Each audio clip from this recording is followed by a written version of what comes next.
Hi, I'm Richard Marks. I'm director of PlayStation Magic Lab, and we're here at E3. So can you talk about how you've seen VR evolve from demos to actual video games over the last year or so?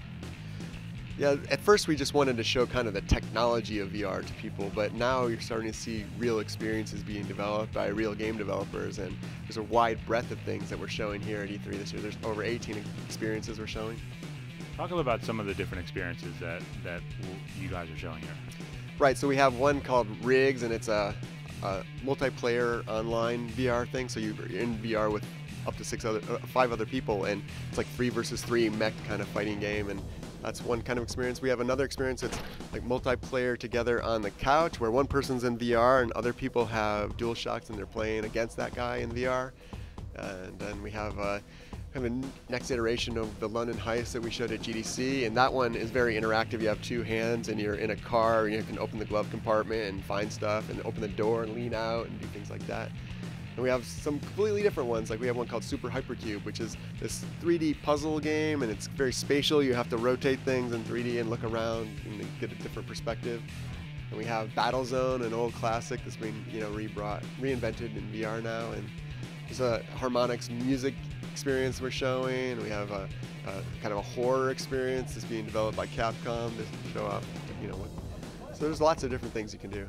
What are developers learning about creating experiences for VR versus traditional video games?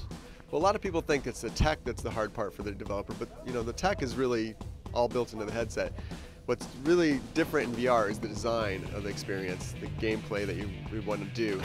When you're in VR, the sense of scale, the sense of space really changes what you think is fun, actually, and what's fun to do. So I think that's right now the process we're in, as the designers and developers are wrapping their heads around what they like and what they want to enable people to have as their experience when they're doing it. It's funny because it's not always having more content, it's taking the content and changing the interaction. Are there challenges? I mean, originally people all thought everything was going to be like a first-person shooter type style, but it seems like we've seen a lot more with dogfighting and racing and other genres evolving in VR. How are you seeing different genres being approached? Yeah, it's actually it's funny because almost every genre is being explored in VR that already exists, and then some new kinds of games too. So it isn't just like one kind of thing makes sense for VR. It's really all the different game genres, but some of them reinvented for VR, I would say. What are the remaining challenges when you look at VR, where it is today?